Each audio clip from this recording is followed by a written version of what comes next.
fired up. First day of training camp. 31 days to the opener, so we're pretty ready to go. And then we're in the Big Ten on August 2nd, so that's another transition that we're pretty fired up to. My players, we're starting training camp, but they're staying in Woodland Hills. I just wanted to do that just to build some camaraderie, get them to just find ways to eat together and just stay together. And I didn't want them in familiar territory, really. So other than that, we can open up the question.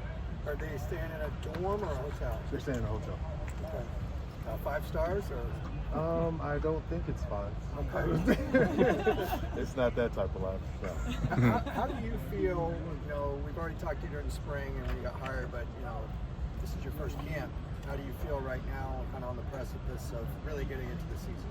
Just ready to go, because it's been a lot of talking, other things other than football. So I'm just fired up to finally be out here to practice, and now we can really start putting our foot forward and get ready for the season. How do you feel like you guys are ready for camp, given how spring went and bringing in all these freshmen and transfers that weren't here in the spring? Or do you feel like you're ready for everything? Yeah, I think spring went really well, and then going into summer workouts, I think they did a really good job. Oh, we had a transition in strength coaches. I brought Corey Miller back. KB went to Dallas Mavericks, and I brought Corey back from Carolina Panthers. And he said that they had an awesome summer just transitioning into his style from KB's. Why Corey Miller? What was there just familiarity there? Familiarity. He's from Spartanburg, South Carolina, so the connection, that's where I used to have training camp when we were there. So me and him have always had a good relationship, basically. So, that was one of the guys I really wanted to bring back, and I was just fired up that he wanted to come back, even though he was at home in Carolina. So you just get that T-shirt printed up last few days, or was that? Oh, this thing? Yeah. This is just a, it was just a shirt. I just wanted to make sure everybody knew where LA was at and where UCLA is. So that was basically it. Whose idea was it? That was mine. Coach Foster, how does it feel? What's your mindset going to your first training camp as a coach, as opposed to a player? It's just different because I've come to training camp as a recruit. I've come to training camp as a freshman. Then I left as a senior. Come back as a assistant coach. Come back as a position coach, and now I'm the head coach. So it's just it's a weird transition, but I'm excited for it. I'm a Bruin, and that's me, basically. So I'm looking forward to this season, and I think my guys are pretty fired up to be out here. As far as the healthier roster, anybody limited going into the start of fall? Berger is limited just because he just got here. Huddy, the guys that got injured in spring, they're out. And other than that, I think we're pretty up to speed. Is there Anthony Atkins? Anthony's back, yes. Okay. Is there a timetable? No, not bad. Not bad. Is there a timetable for Berger, or just getting him acclimated? It's more of just getting acclimated and seeing how much his condition is. Gotcha. He got a couple workouts in with us, but I can't just throw him out. Are you expecting any other transfers possibly as a late ad? Potentially. But you said it's weird sort of to be in this role. Like what are some things that you've learned or discovered about this particular job that you maybe didn't anticipate? It probably would have been a harder job if I hadn't had any history with UCLA. But just coming in, especially at the transition of it wasn't that bad. But it's just, I missed the coaching aspect. I love the development of running backs and helping my guys, but it's just a different role, so you gotta embrace it.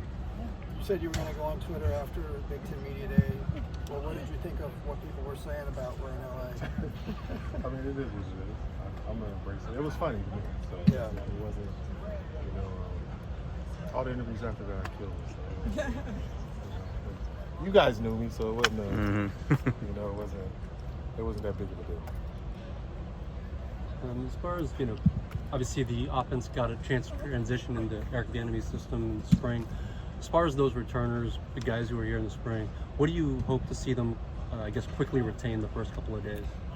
They did a good job of running a lot of player-led stuff during the summer. So it was just awesome to see Ethan and the quarterbacks really demand and command and get the guys out here, and practice still flows like the coaches would do. So we actually beefed up the install one from spring. So these guys are hitting it running, and I'm pretty good. I'm pretty fired up about it. Was there any of the newcomers when you saw in person, you were like, wow, this guy looks like a player? I mean, kind of stood out physically to you? Quasi, Jameer. So most of my freshmen that came, I was excited. They were able to get at least a step up on the other newcomer freshmen. Quasi, Jameer. I meant when they came for the guys who just got here. Oh, the guys that just got here. It's been mostly just waivers. Okay. So we're going to be evaluating that now. Having the guys off together, and not a 5-star, but what are you hoping to get from that? Just more. It's just more of the camaraderie, just the team building aspect of it. When you're in familiar area, they're going to be in their normal routine. So go back to my dorm room, stay in my room, only socialize with my roommates. I wanted to change that and just get guys to really come together. Training camp is a time for you to come together. It's an NFL model. Let's isolate ourselves and come together and become a team and then break out and let the world know. So is the staff going out to Woodland Hills, or are all the meetings here and then they just go out to the hotel to sleep? Just to go to sleep. Coach Foss, you said in an interview before that you wanted to train their mindset to be pro level, just like the transfer portal. Is that what you're doing with the training camp situation? Same thing. Coach Moore used to take us to San Bernardino, so it's the same model. It's just even when I was here as a player, we stayed in Saxon, all the players, So it's the same thing. I just wanted to find a way to put us all in one spot. And that was Looks like you're staggered. The schedule's kind of staggered. 3 days this week, 4 days next week, and then a day off, and then Saturday, and then I think 5 days in a row. That's just to kind of build up, ramp up. Yeah, just to make sure our conditioning is where it needs to be going to. It's hard to. I don't want any soft tissue issues. Injuries. So that's why I'm ratchet. Kirkwood hosted that event, I believe, over the weekend. You were there for that. What was that like, and to see him kind of take the lead and kind of host that?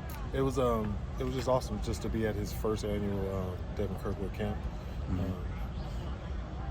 You never know how much it means to your players until you show up. When I showed up, he was excited.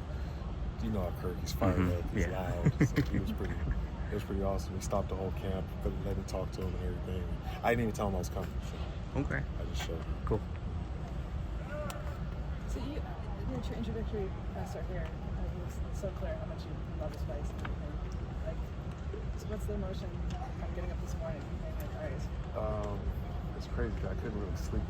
So I woke up at probably 4:30, left the house at 4:50, did a 25-minute drive in, hit the stairs, got a quick lift in, and we're here. So you had trouble sleeping, you're excited? Yeah, I was just excited. It's just this first day of camp. It's the same feeling like I was playing a little bit, just without the context. So, No soft tissue. exactly. How much are you benching these days? That is I can't throw that out there. Right? No comment, huh? Yeah, no comment on that. You want to do 36?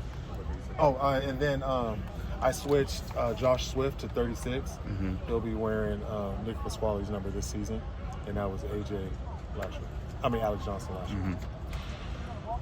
What went into that decision?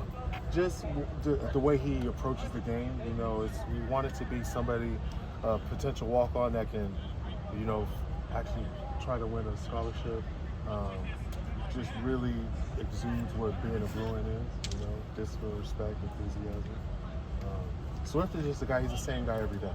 He's somebody that most of the players respect. They love him, and it's not because he's a great football player. It's because he does things right. Speaking of walk-ons, with the scholarship limits going up to 105, and that's also the roster limit. Do you foresee maybe leaving wiggle room for walk-ons? How do you see handling that? That's something that we gotta really sit down and talk about. Because there's a tradition here. Yeah. So we gotta figure out just the dynamics of that. We have all season to do it though, so it is something that's on our mind. Is that one of the more like challenging things as a coach? Is like every day, every week, seems like something new. Especially at this time in Yeah. the game, you know, things are just changing. So I'm just okay because I haven't got stuck with the old stuff. Mm-hmm. You know, if I was a coach that had the old Right. ways, then I'd be. But I'm just going with the, you know, I'm just going with it, riding the wave. Okay. Cool. All right, thank you. Appreciate